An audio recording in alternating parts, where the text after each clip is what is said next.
Thanks for meeting with us this morning. Sure. It's an exciting time. Spring is here this Friday. The 2020 season begins, which I cannot believe baseball season's already here. And, you know, normally when we sit down and do one-on-one interviews, it's with a new coach. They're still trying to feel out Tallahassee, what Florida State's all about. You've been here. I mean, what is it like? I mean, obviously you're the head coach, so it's a little bit different now, but what has this off-season been like for you compared to in the past? It's been, basically the same thing. I still was, involved in the recruiting side and fall practices, but the fundraising has been the biggest difference that from being an assistant to a head coach. So I've enjoyed it. I've met a lot of great people. People are willing to, help out and get involved with the program, and we're excited. What's been, I guess, kind of the biggest, I didn't anticipate this as a head coach? Has there been that moment yet where you didn't know kind of what to expect? I have to sign off on an awful lot, that's for sure. It's constantly, I need you to approve this, or is it okay if we do this?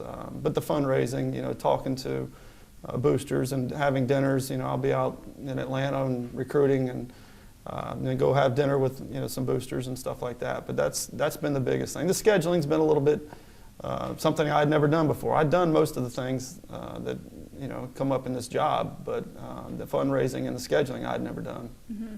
I mean, you've been here over 2 decades now, as a player and as a coach, so you've kind of seen the whole spectrum. And of course, you watched it growing up, just as a kid with your dad coaching.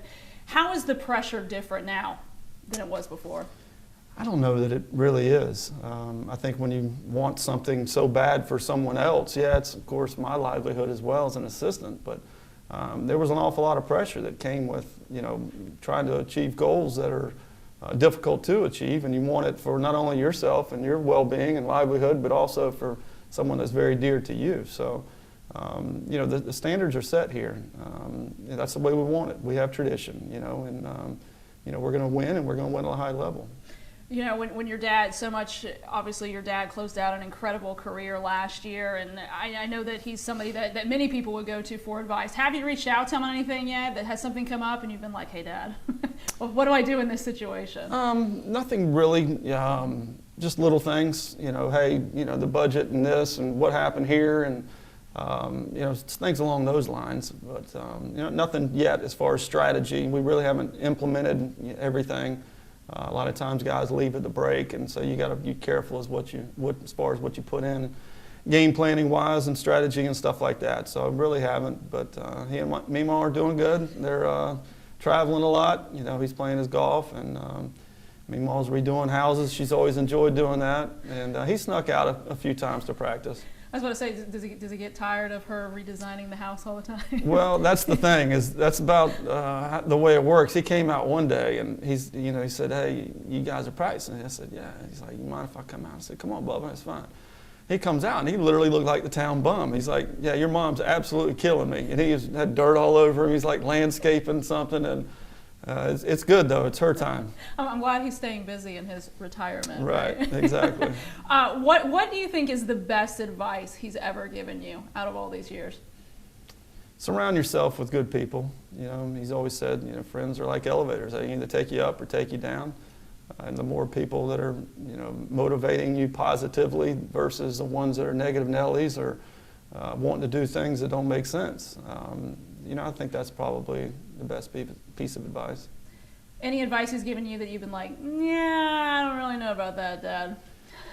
You don't want to call him out. I mean, they're sure. We butt heads a lot. There's numerous things in which we disagreed. That was like the running joke for years, is every new assistant coach, after our first blowout, they kind of look around and say, like, is it always like this? Are you all at each other's throat? But it was all in the name of winning. It's so funny. You talk about assistants too. I know one of your main goals was to kind of get somebody that had that professional experience in here, and you got that with Coach Metcalf. Just what has he brought to this program so far? It's been really good. His connections from the pro side and high school side, because as a pro scout, you're dealing with a lot, and his connections are amazing, and we're getting those early calls on, hey, ran into a kid watching a senior down here, but I saw this freshman and he's really, really impressive. And so if you look at our 21, 22, and 23 classes, they are top notch, and that's all because of Mike and his effort. You know, baseball recruiting you look at recruiting in each sport and it's so different for each sport that you look at. How important is it to kind of get after those guys early, and how important is a guy that has those professional connections? How does that benefit you for securing, I guess, those guys early on? Yeah, and it's also really going to help with Mike when it comes down to after the draft, you know, because he knows the other side, and he's going to say, look, this is what they're going to do with you. This is their plan, and you need to come to school versus, you know, taking $500,000 because it's not going to. That's nothing to them. That's not a real investment into where you're going to get a real opportunity to make the major leagues. But you know, him and Jimmy have done a great job. Both of us, all of us, are, you know, out and about recruiting. Most of my time of late has been on the fundraising side, but you know, I couldn't be more happy with the way they get along, their work ethic, and they sit through all the games and they don't leave, you know, stone unturned. Is that good though? Have you had to kind of step back from recruiting a little bit? You felt like you've left it in good hands? Yes, and you have to.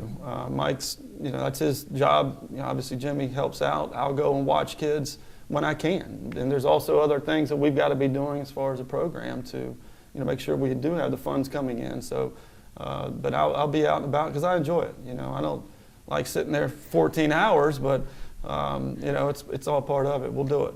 Now, I remember in your introductory press conference, you talked about things that you wanted to change here.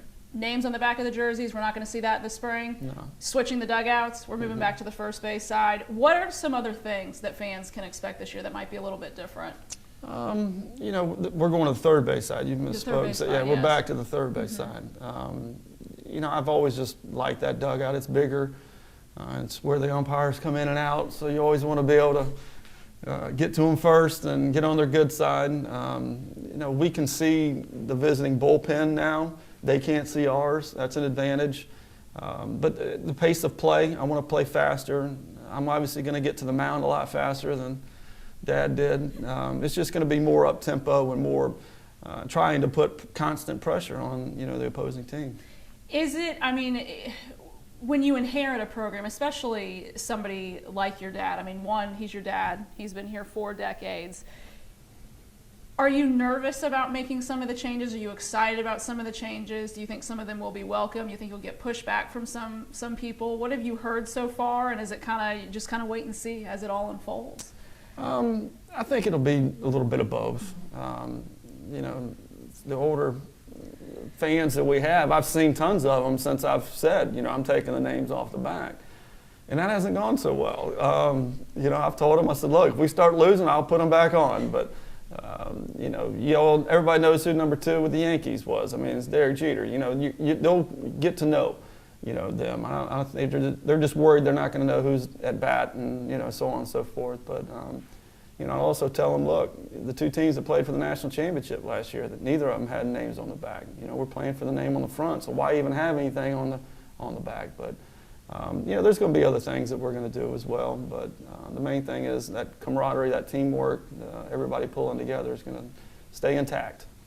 I like how you mentioned kind of the superstition aspect of it. You know, we've never done that before. Superstitions, I mean, you were a player. Do you have any crazy superstitions that you do? I don't. I'm just crazy enough to not have anything. I never have. I'll step on the lines, you know, on the field. I don't, you know, I didn't have to have a certain thing that I had to do. You know, I've never been into that. You don't have to eat anything specifically? You have the left sock on for the right sock? You're not that kind of guy? Nope. What do you eat? Do you eat anything? I mean, do you have a favorite pregame meal or favorite music you like to listen to? What do you like to do to get hyped up for a game? I mean, there's always the recruiting's going on before the game. You know, there's really not a whole lot that you have time to do. I do like to try to, you know, work out before practice and games. It's good. Just doing everything I can to keep from having a heart attack. So. You know, when you got 35 knuckleheads that you're responsible for, it can be stressful. You know, college kids don't always make the greatest decisions, so you got to combat that with keeping that heart where it needs to be.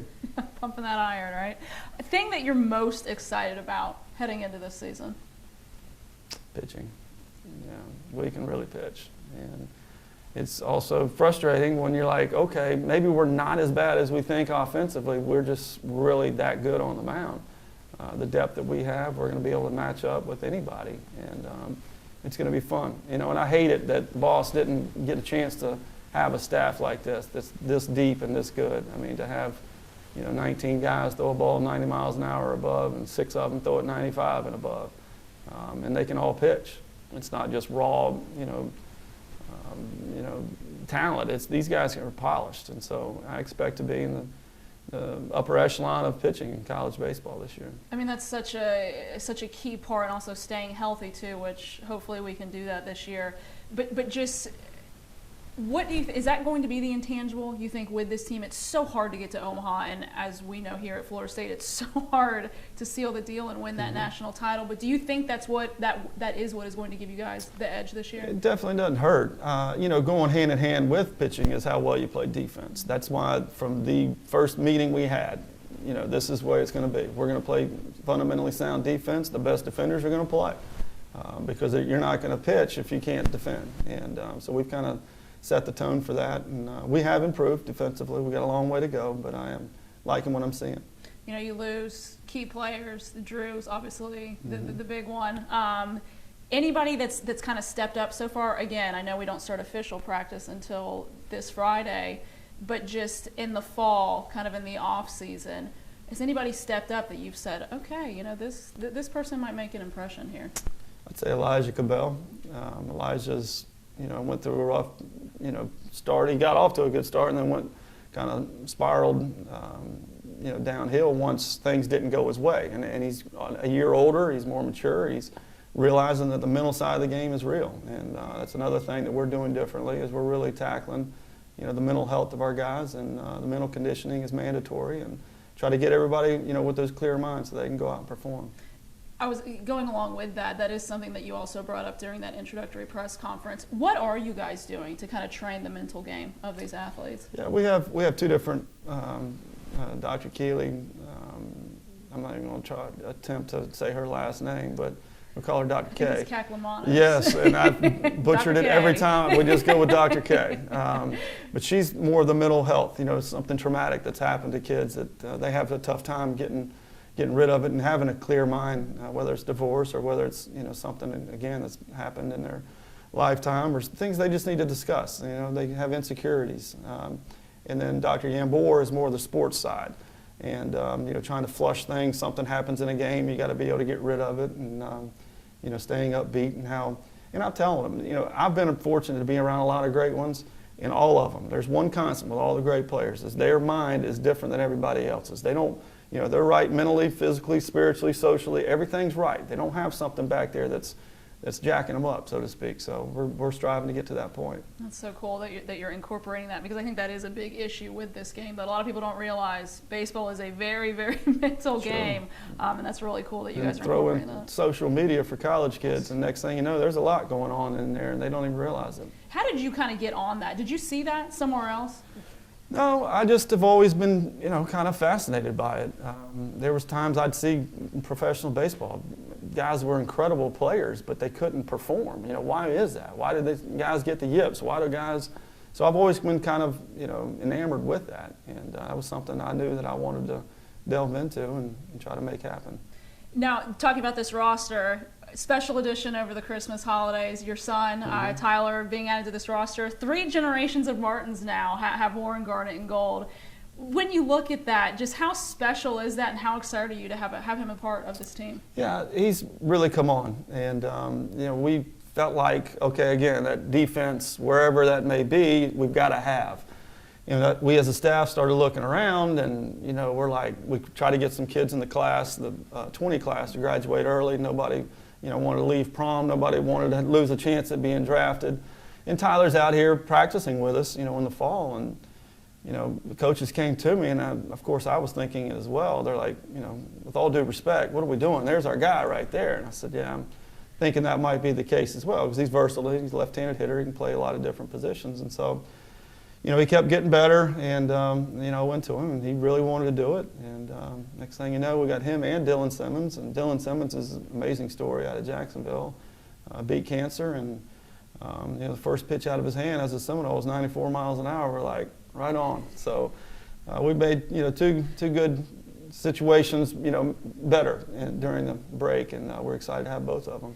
I just think it's so neat too how, I mean, you got to play for your dad and now your son gets to play for you. Going through that, playing for your father, have you talked to him a little bit? Do you think he's going to handle it a little bit differently than you did playing for your dad, or have you even thought about that? I haven't even really thought about it, to be honest. I haven't asked for any advice. Tyler and I have always gotten along well when it comes to the teaching aspect, and he's very respectful, and he of course knows the history of the program. He loves this place. He grew up in the dugout, and nothing's really going to faze him. He's seen it all, and so I think it'll work. We touched on this a little bit ago, but just the elephant in the room. We've never won a national championship. It's so tough. We talked about pitching, defense. You have to stay healthy, both mentally and physically. They want it so bad here. The fans, you obviously, I mean, your dad still wants it. The players still want it. What will you guys have to do over the next coming years to kind of make sure that this does get done and we bring home a national championship at Tallahassee? Well, obviously the hard work, but you have to work smart as well. We're doing things late in the season. I think there's been teams that we've had, and it's happened with teams all over the country. They get towards the end and they're out of gas. So there's an open weekend, our second to last weekend. I'm going to try it. I don't know if I like it or not, but I want to be able to give them 3-4 days. Guys, get away from it. We'll come back. We'll practice for 3 days. We'll go play Clemson. And I want to be strong, on that stretch run. Again, will it work? I don't know. But, again, you got to stay healthy. You got to work smart. And, I think the mental side will help as well to where hopefully get us over the hump. Biggest obstacle heading into this year?